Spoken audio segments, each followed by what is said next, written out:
Hello and welcome to my channel. This is Amrohi. Today we will discuss about DPSP, Directive Principle of State Policy. राज्य के नीति निर्देशक तत्व के बारे में डिटेल से डिस्कस करेंगे। सबसे पहले इसके बेसिक फैक्ट्स के बारे में हम लोग डिस्कस करेंगे कि DPSP को किस देश से अडॉप्ट किया गया, कब कब इसमें अमेंड हुआ, ठीक है, कौन कौन से इसमें प्रिंसिपल है, जैसे गांधीयन प्रिंसिपल है, सोशलिस्टिक है, इंटेलेक्चुअल है। तमाम प्रिंसिपल को हम लोग डिटेल से डिस्कस करेंगे। उसके बाद इसके आर्टिकल को डिस्कस करेंगे, ठीक है। तो चलिए हम लोग इसके बारे में डिस्कस कर लेते हैं। Directive principle of state policy, DPSP short में कहेंगे इसको, ठीक है। पार्ट 4 में मेंशन किया गया है। हमारा जो कॉन्स्टिट्यूशन है, ठीक है, पार्ट 4 में मेंशन किया गया है। आर्टिकल 36 to 51 में मेंशन किया गया, ठीक है। हर एक आर्टिकल को हम लोग डिटेल से डिस्कस करेंगे। उससे पहले हम लोग बेसिक फैक्ट्स के बारे में डिस्कस कर लेते हैं, ठीक है। अडॉप्टेड फ्रॉम, जो DPSP है इसको आयरिश कॉन्स्टिट्यूशन यानी आयरलैंड के कॉन्स्टिट्यूशन से अडॉप्ट किया गया है, ठीक है। DPSP को 1937 में निर्मित आयरलैंड के संविधान से लिया गया है, ठीक है। DPSP इंक्लूड्स, मतलब directive principle of state policy में क्या क्या चीज़ मेंशन किया गया है, किसके बारे में क्या कहा गया है, उसके बारे में हम लोग डिस्कस कर लेते हैं, ठीक है। इसमें कहा गया है economic plus social political program, higher ideals of justice, liberty, equality and concept of welfare of state, ठीक है। यानी आर्थिक प्लस सामाजिक, राजनीतिक प्लस न्याय में उच्च आदर्श, स्वतंत्रता, समानता बनाए रखना, लोक कल्याणकारी राज्य का निर्माण करना, ठीक है। UPSC में 2020 में पूछा गया था कि किस पार्ट में कल्याणकारी राज्य के बारे में मेंशन किया गया था। उसमें पार्ट दे दिया गया था fundamental right, direct principle state policy या फंडामेंटल ड्यूटीज़, पार्ट्स दिया गया था और पूछा गया था कि किसमें कल्याणकारी राज्य का जो है चर्चा किया गया है, ठीक है। तो वो था आपका जो है DPSP, directive principle of state policy में कल्याणकारी राज्य के बारे में मेंशन किया गया है, ठीक है। उसके बाद नॉन जस्टिसेबल, नॉन जस्टिसेबल का जो मतलब होता है वो होता है अगर DPSP में, ठीक है, directive principle of state policy में किसी प्रकार का वायलेंस होता है, ठीक है, उल्लंघन होता है, तो ये कोर्ट के द्वारा लागू नहीं होगा, ठीक है। ये गैर नियोजित है, मतलब नॉट लीगली इन्फोर्सेबल, ठीक है, यानी कानूनी तौर पर आप इसे लागू नहीं कर सकते। जैसे फंडामेंटल राइट में अगर वायलेशन होता है तो हम कोर्ट जा सकते हैं, हाई कोर्ट या सुप्रीम कोर्ट, ठीक है, उसे लागू कराने के लिए। लेकिन DPSP में ऐसा नहीं है। अगर वायलेशन होता है, उल्लंघन होता है, तो कोर्ट के द्वारा ये लागू नहीं हो सकता है, ठीक है, यानी गैर नियोजित है, नॉट लीगली इन्फोर्सेबल, ठीक है। नेक्स्ट हम लोग देख लेते हैं इसके क्लासिफिकेशन के बारे में, ठीक है। इसको 3 भागों में विभक्त किया गया है। ओरिजिनली कॉन्स्टिट्यूशन में मेंशन नहीं है 3 भागों के बारे में, लेकिन दशा और दिशा को देखकर इसको 3 भागों में विभक्त किया गया है, ठीक है। पहला है सोशलिस्टिक प्रिंसिपल, समाजवादी सिद्धांत, ठीक है। समाजवादी सिद्धांत में कौन कौन से आर्टिकल हैं, मैंने उस आर्टिकल को यहाँ मेंशन कर दिया है, ठीक है। आर्टिकल 38, 39, 41, 42, 43, 43 कैपिटल A एंड 47, यानी यहाँ पे जितने भी आर्टिकल है इसमें आपके जो है समाजवादी सिद्धांत के बारे में मेंशन किया गया है, ठीक है। उसके बाद गांधीयन प्रिंसिपल को हम लोग देख लेते हैं, गांधीवादी सिद्धांत के बारे में कि कौन कौन से आर्टिकल में गांधीयन प्रिंसिपल को मेंशन किया गया है, ठीक है। आर्टिकल 40, 43, 43 कैपिटल B, 46, 47, 48, हम लोग तमाम आर्टिकल को डिटेल से डिस्कस करेंगे। यहाँ पे सिर्फ हम लोग जो है ब्रीफली डिस्कस कर रहे हैं कि कौन सा आर्टिकल गांधीयन है और कौन सा सोशलिस्टिक है और कौन सा लिबरल इंटेलेक्चुअल है, ठीक है। तो ये आर्टिकल आपकी गांधीवादी सिद्धांत में आ जाता है, ठीक है।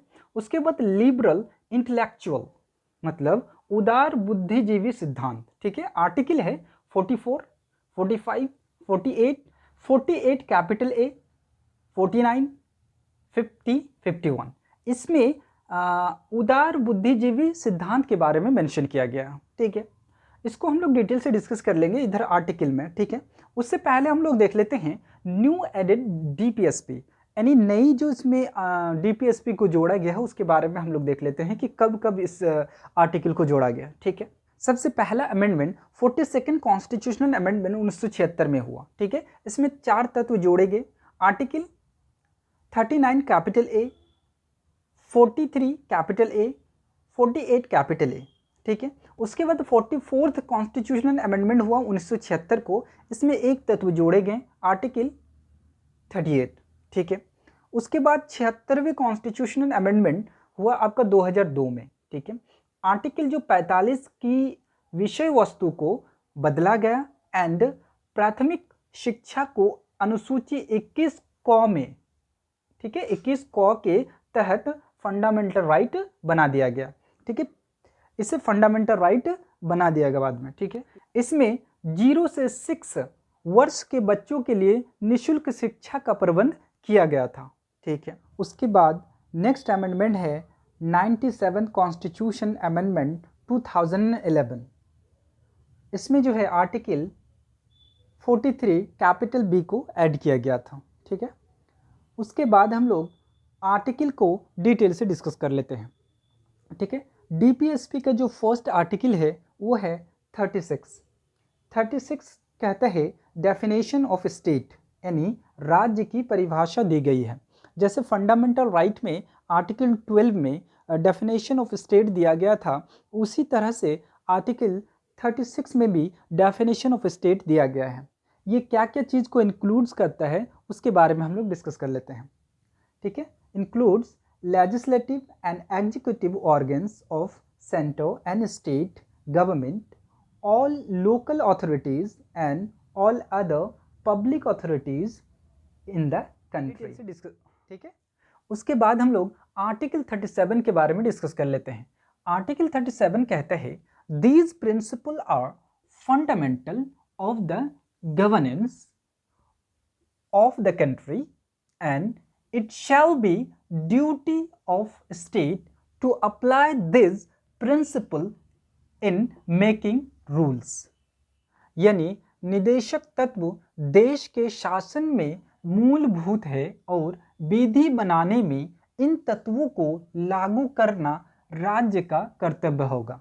मतलब अगर कोई राज्य कानून बनाता है, ठीक है, कोई रूल बनाता है, तो उसको डीपीएसपी को ध्यान में रखकर कानून बनाना होगा। ठीक है, नेक्स्ट आर्टिकल है आर्टिकल 38। आर्टिकल 38 कहता है to promote welfare of the people, यानी लोगों के कल्याण को प्रमोट करना होगा। ठीक है, and to minimize inequalities, income, status and opportunities. ठीक है, यानी लोग कल्याण की अभिवृद्धि के लिए सामाजिक, आर्थिक एंड राजनीतिक न्याय और आय, प्रतिष्ठा, सुविधाओं एंड अवसरों की असमानता को समाप्त करना होगा। ठीक है, नेक्स्ट है आर्टिकल 39। आर्टिकल 39 में कुछ प्रिंसिपल दिए गए हैं, उसके बारे में हम लोग डिस्कस कर लेते हैं। पहला जो इसमें प्रिंसिपल है राइट टू एडिक्वेट, का मतलब जो होता है लाइवलीहुड फॉर ऑल सिटीजन, यानी सारे नागरिकों के लिए लाइवलीहुड, जीविका। ठीक है, नेक्स्ट है equitable distribution material resources for the common goods. ठीक है, यानी सामान जो है, जो रिसोर्सेज है, सामान वितरण करना होगा उसका। ठीक है, उसके बाद सी कहता है prevention of concentration of wealth. D कहता है equal pay for equal work for men and women. ठीक है, नेक्स्ट है E prevention of health and strength of the workers and children against abuse. Last है F opportunity for health development of children. उसी को मैंने यहाँ पे हिंदी में लिखा है। ठीक है, उसको मैं पढ़ देता हूँ। अनुच्छेद 39 का क जो है उसमें मेंशन किया गया है सभी नागरिकों को जीविका के पर्याप्त साधन प्राप्त करने का अधिकार। ठीक है, ख कहता है भौतिक संसाधनों का समवितरण। ग कहता है धन एवं उत्पादन के साधनों का संकेंद्रण रोक। ठीक है। घ कहते हैं पुरुषों एवं स्त्रियों को समान कार्य के लिए समान वेतन देना। ठीक है, यानी मेन एंड वीमेन को इक्वल आपका जो है सैलरी देना समान काम के लिए। नेक्स्ट कहता है कर्मकारों के स्वास्थ्य और शक्ति तथा बालकों को अवस्था के दुरुपयोग से संरक्षण। ठीक है। चौ कहता है बालकों को स्वस्थ विकास के अवसर। ठीक है। उसके बाद नेक्स्ट आर्टिकल है आर्टिकल 39 कैपिटल ए। ठीक है। इसमें मेंशन किया गया है to promote equal justice and to provide free legal aid to the poor, यानी समान न्याय एवं गरीबों को निःशुल्क विधिक सहायता उपलब्ध कराना। ठीक है। उसके बाद हम लोग लास्ट आर्टिकल डिस्कस करेंगे आर्टिकल 40। आर्टिकल 40 कहता है to organize village panchayat and endow them with necessary power as unit of self government, मतलब ग्राम पंचायतों का गठन और उन्हें आवश्यक शक्तियां प्रदान कर सरकार की इकाई के रूप में कार्य करने की शक्ति प्रदान करना। ठीक है। तो आज हम लोगों ने डिस्कस किया आर्टिकल 36 to 40। ठीक है। उसके बाद हम लोग जो है नेक्स्ट क्लास में आर्टिकल 41 से 51 तक डिस्कस करेंगे। तो आज के लिए बस इतना ही। Hope you enjoy this video. For the latest video like and subscribe my channel and don't forget to press the bell icon to stay updated. Thanks for watching.